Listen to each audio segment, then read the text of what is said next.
Votare no o astenersi non vuol dire pensare che la giustizia va bene così, perché la giustizia non va bene così. Però non si può sottovalutare il fatto che il garantismo, quindi le garanzie, il giusto processo, la durata ragionevole del processo, deve riguardare tutti, non può riguardare solo politici e amministratori.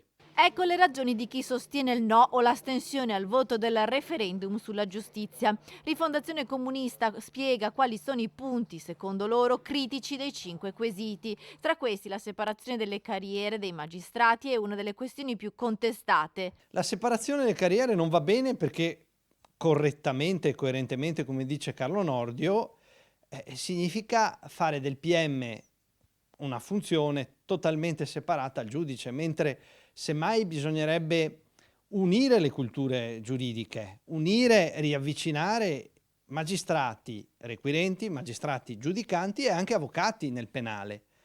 Quindi quello che conta è avere una cultura comune di giurisdizione. No a tutti e 5 i quesiti, spiega Schiavona, responsabile giustizia di Rifondazione Comunista. No, soprattutto all'abrogazione del decreto Severino. Nella testa dei referendari si cancella l'intero testo unico, non si cancella solo la sospensione nei confronti di sentenze in primo grado, si cancella tutta la disciplina sull'incandidabilità e la decadenza. Se passasse questo referendum, da domani mattina anche persone con condanne gravi passate in giudicato per delitti non colposi continuerebbero a svolgere la loro attività.